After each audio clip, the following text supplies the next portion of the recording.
Sunday Night Productions.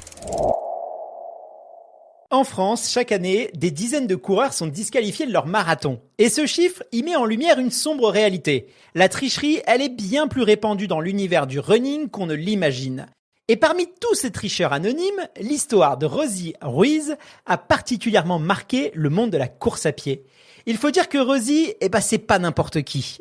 Elle a été couronnée comme étant la femme la plus rapide du marathon de Boston et elle s'est même positionnée parmi les 3 marathoniennes les plus rapides de tous les temps. Malheureusement, spoiler alerte, les exploits de Rosie n'étaient pas le fruit d'un entraînement acharné, mais plutôt de tactiques de triche aussi astucieuses que spectaculaires.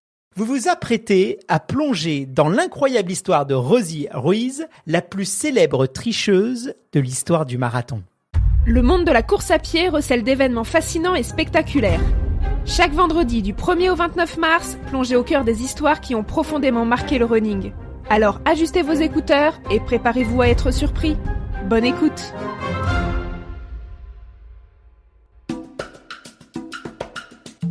Rosie Ruiz, elle voit le jour le 21 juin 1953 sous le soleil brûlant de la Havane à Cuba. Mais ne vous méprenez pas, c'est pas la Havane des cartes postales avec ses plages dorées et ses eaux turquoises. On est au début des années 50, Fidel Castro vient tout juste de renverser le régime de Batista et il s'apprête à instaurer un régime communiste. Autant vous dire que le décor de l'enfance de Rosie n'est pas exactement celui des contes de fées. Son père et sa mère sont de simples ouvriers qui se battent quotidiennement pour nourrir leur famille. Alors bien sûr, les détails sur l'enfance de Rosie, ils restent assez vagues, mais on peut facilement imaginer que la vie sous un régime totalitaire ait forcément forgé chez elle un certain sens pour la ténacité et un goût pour la débrouillardise. Nous voilà maintenant en 1962 et la vie de la petite Rosie s'apprête radicalement à changer. Elle n'a que 8 ans quand sa famille décide de quitter Cuba pour Memphis en Floride dans le cadre de l'opération Peter Pan, qui est un programme organisé par l'oncle Sam et l'église catholique pour permettre à 14 000 enfants cubains de fuir le régime communiste. Quelques mois après avoir immigré aux États-Unis, la petite Rosie, elle est séparée de sa mère pour être scolarisée. Elle part donc vivre chez sa tante et ses cousins à Hollywood. Heureusement, à l'école, Rosie elle est plutôt bonne élève et elle se démarque par son énergie et sa détermination. C'est peut-être d'ailleurs ces 2 qualités qui ont alimenté par la suite son désir de réussir et de se faire remarquer. Après le lycée, Rosie, elle décide de déménager pour s'installer à New York, histoire de poursuivre ses études supérieures. En 1972, elle obtient son diplôme. Et une fois son précieux sésame en poche, elle décide d'arrêter les études pour se trouver un travail chez Metal Traders, une petite entreprise de matières premières. Nous voilà donc à New York au début des années 70. À cette époque, la grosse pomme est en ébullition. La musique disco bat son plein et une certaine Rosie Ruiz découvre enfin les joies et les peines de la course à pied, un sport qu'elle s'est mise à pratiquer régulièrement. Alors au début, Rosie, elle n'aime pas vraiment courir. En fait, elle a commencé ce sport non pas par goût du dépassement de soi, mais tout simplement pour perdre quelques kilos hérités de sa vie étudiante. Elle n'a pas de coach, elle n'est pas inscrite dans un club de sport, c'est juste elle et ses baskets et son terrain de jeu favori n'est autre que Central Park. Contre toute attente, Rosie, elle va progresser rapidement et elle va même perdre pas mal de poids. Elle court de plus en plus longtemps et de plus en plus vite. Et son évolution assez rapide et spectaculaire a très probablement contribué à nourrir en elle une illusion de grandeur athlétique. D'entraînement en entraînement, Rosie, elle va commencer à prendre goût à la course à pied. Certains coureurs cherchent la compétition, d'autres l'harmonie avec la nature, mais Rosie, elle semble courir pour échapper à quelque chose. Peut-être à son passé, peut-être à son présent, qui sait, mais en tout cas, elle court encore et toujours. Et puis c'est le déclic. Un soir, en rentrant d'un run, Rosie, elle allume la télé et elle tombe sur les images du marathon de New York. Elle voit des milliers de personnes qui courent ensemble, qui traversent Manhattan, soutenues par une foule en délire. Elle est véritablement captivée, hypnotisée par ces images. Et très vite, elle ressent l'envie de faire partie de cette expérience. À partir de ce moment-là, Rosie, elle a qu'une idée en tête, courir le marathon de New York. Et coup de chance du destin, l'entreprise dans laquelle elle travaille propose à ses employés qui le souhaitent de préparer le marathon de New York de 1977. Elle va donc immédiatement sauter sur l'occasion et s'inscrire, convaincue qu'elle a le potentiel non seulement pour terminer la course, mais aussi peut-être pour finir la première de son entreprise. In 1970, the winner of the first New York City Marathon was Gary Murphy. In Cheers Marathon, that time would have taken third in the women's division. Nous voilà donc le dimanche 21 octobre 1979 sur la ligne de départ du marathon de New York. Le ciel est parfaitement bleu, typique des belles journées d'automne new-yorkaises. Des milliers de coureurs frémissent d'excitation et parmi eux, Rosie est prête à en découdre avec la distance mythique. Et quand le coup de pistolet retentit, elle s'élance avec une énergie débordante. C'est simple, elle est partie comme une fusée, laissant dans son sillage des centaines de coureurs derrière elle. Mais voilà, une demi-heure plus tard, notre fusée Ariane ressemble plus à un drone Wish avec 2% de batterie. Elle est épuisée et c'est à bout de souffle qu'elle comprend que le marathon, c'est pas un sprint, mais bel et bien une épreuve d'endurance. Donc là, notre Rosie, elle a deux options. Soit elle baisse les bras, elle s'arrête et elle rentre chez elle en espérant que ses collègues ne se payent pas trop sa tête le lendemain à la machine à café, soit elle essaye tant bien que mal de finir la course. Et alors qu'elle est en pleine réflexion, elle tourne le regard sur sa droite et elle s'aperçoit qu'elle est arrêtée juste à côté d'une station de métro. Et devinez quoi ? Ni une ni deux, elle décide de s'engouffrer dans la station. Oui, vous avez bien entendu, elle prend le métro. Quelques stations plus tard, notre championne ressort comme si de rien n'était. Et elle se faufile discrètement parmi les coureurs à quelques mètres de la finish line. Une fois qu'elle a réintégré le peloton, elle passe la ligne d'arrivée en fanfare, minant une explosion de joie et de délivrance. Elle se paye même le luxe de finir avec un chrono officiel, entre guillemets, de 2h56, ce qui pour l'époque, croyez-moi, est impressionnant. Le lendemain de son exploit, Rosie, elle arrive comme si de rien n'était à son travail. Mais là, je vous laisse imaginer la scène. Ses collègues ne parlent que d'elle et de sa performance. Son directeur sort même de sa tour d'ivoire pour la féliciter chaleureusement. C'est simple, Rosie, elle est considérée comme une sorte d'héroïne des temps modernes. La petite employée de bureau qui devient l'une des coureuses de fond les plus rapides de Manhattan. Le pire, c'est que Rosie, elle semble être la première convaincue de son exploit. Elle marche tête haute, avec un sourire épinglé sur son visage, fière comme un artaban. Bref, les semaines passent, et un jour, un collègue de travail à elle lui parle du marathon de Boston, qui lui décrit comme étant l'Everest de tous les marathoniens dignes de ce nom. Boston, c'est le Graal, et pour cause, seuls les meilleurs coureurs de la planète peuvent s'y aligner. Rosie, elle est donc piquée au vif et elle se met en tête de relever ce défi. Malheureusement, bien qu'elle ait fait les minima pour y participer, grâce à son chrono imaginaire obtenu sur le marathon de New York, on lui refuse l'inscription. Tout simplement parce qu'elle est hors délai. En fait, son dossier, il est arrivé trop tard. Mais bien sûr, notre Rosie, elle a plus d'un tour dans sa manche. Elle écrit aux organisateurs pour expliquer qu'elle est en rémission d'un cancer du cerveau. Les organisateurs du marathon de Boston, forcément, ils sont touchés. Ils décident donc de lui accorder une dérogation spéciale. Ainsi, Rosie Ruiz, la miraculée du marathon de New York, elle est sur le point de participer à la course la plus prestigieuse de la planète, sans même avoir déjà été finisheuse d'un marathon. La belle vie.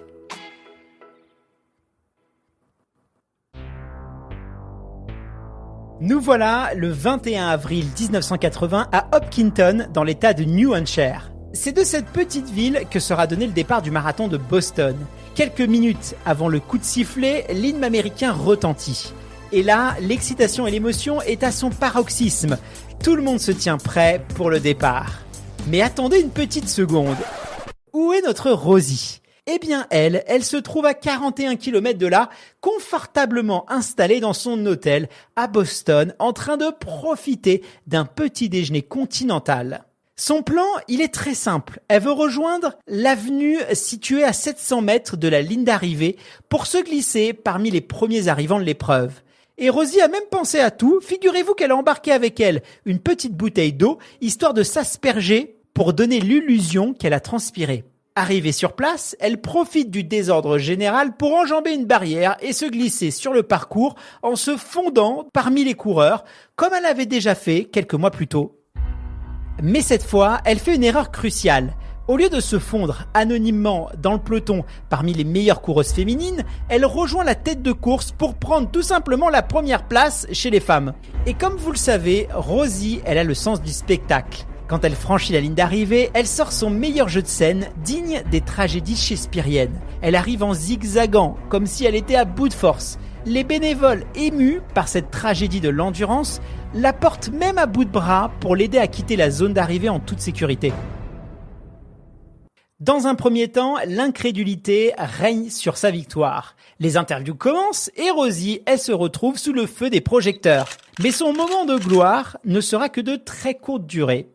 Une dizaine de minutes plus tard, une rumeur commence à circuler parmi les élites et les journalistes présents sur place. Rosie aurait triché.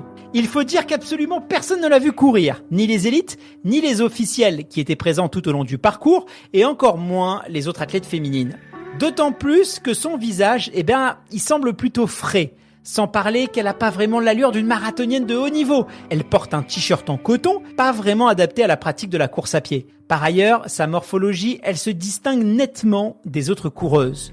Le vainqueur masculin du marathon, Bill Rogers, se présente à elle pour la féliciter. Bill, il l'avait jamais vue auparavant et il n'avait même jamais entendu parler d'elle. Alors bien évidemment, il est assez sceptique et il commence à la sonder en lui posant des questions vraiment banales entre coureurs, comme par exemple ses temps de passage, les écarts qu'elle avait avec ses poursuivantes.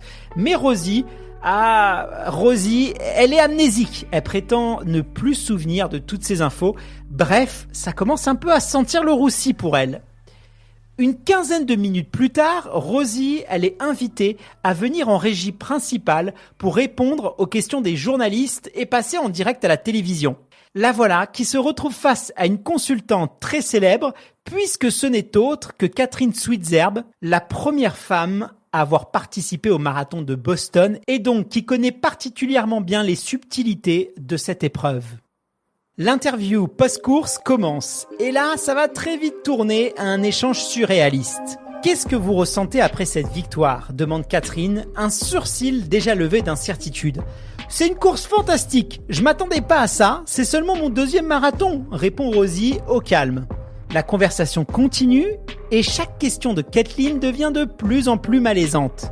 C'est simple, rien ne colle. Sa progression de 25 minutes, son entraînement, son absence de coach, son ignorance totale des tactiques de course et des temps de passage, tout cela, ça colle pas à une performance de très haut niveau.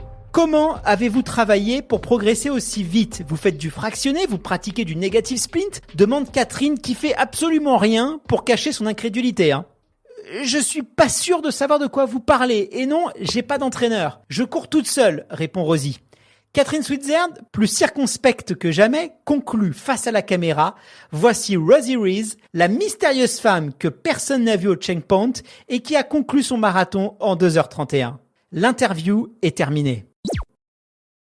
Les jours et les semaines passent et Rosie Ruiz est littéralement catapultée dans la lumière, mais pas forcément pour les bonnes raisons. La rumeur de triche gonfle à tel point que les organisateurs lui font passer un test d'effort pour estimer ses capacités physiques. Ce test révèle que sa fréquence cardiaque au repos est de 76 battements par minute, soit celle d'une sédentaire. Sa victoire à Boston se transforme vite en un feuilleton captivant où chacun cherche la vérité. La supercherie tient finalement un peu plus d'une semaine, mais une semaine pleine de suspense, d'interrogation et d'incrédulité. C'est simple, elle est un sujet de conversation dans chaque club d'athlétisme, dans chaque groupe de runners, et même son histoire dépasse largement le monde de la course à pied, puisque les médias traditionnels s'intéressent aussi à cette histoire piquante. Après une enquête très sérieuse, la vérité éclate enfin. Rosie a triché. Parmi les témoins, 2 étudiants de Harvard présents dans le public ont vu Rosie enjamber la barrière pour rejoindre le parcours. Rosie, la gagnante du marathon de Boston, devient Rosie la tricheuse. Ironiquement, sa tricherie la propulse dans une notoriété qu'aucune victoire authentique n'aurait pu lui offrir. Elle fait la une de tous les journaux télévisés. L'histoire fait un tel bruit que les responsables du marathon de New York lancent eux aussi leur propre enquête pour savoir si la victoire de Rosie 6 mois plus tôt est vraie. Le 25 avril, le comité des Jeux du marathon de New York décide de la disqualifier rétroactivement de l'édition 1977 pour cause de tricherie. Les mois passent et Rosie finit par retomber dans l'anonymat. Alors, j'aurais bien aimé vous dire que tout cela a fini par lui servir de leçon et qu'elle a continué sa vie paisiblement comme comptable. Mais hélas, non. En 1982, seulement 2 ans après son marathon imaginaire, elle est arrêtée pour avoir détourné $60,000 d'une société immobilière où elle travaillait. Elle est condamnée à 1 semaine de prison et 5 ans de probation. Mais encore une fois, Rosie ne s'arrête pas là. En 83, elle est arrêtée à nouveau, mais cette fois dans une implication dans un trafic de cocaïne. Une affaire qui lui vaut cette fois 3 ans de probation supplémentaire. Heureusement, elle semble retrouver un peu de stabilité en épousant un certain Enrico Vivas en 1984. En avril 1993, elle travaille à la Western Palm Beach comme représentante de clients pour une entreprise médicale et semble ne plus faire parler d'elle. En dépit de toutes les preuves accumulées contre elle, Rosie continua jusqu'à sa mort en 2019 d'affirmer qu'elle avait bel et bien couru le marathon de Boston en intégralité en 1980. Merci d'avoir pris le temps d'écouter jusqu'au bout les faits divers du running. Une plongée au cœur d'une histoire inspirée de faits réels. Si cet épisode vous a plu, prenez un instant pour nous laisser une évaluation et quelques mots de soutien. Vos encouragements sont essentiels pour nous.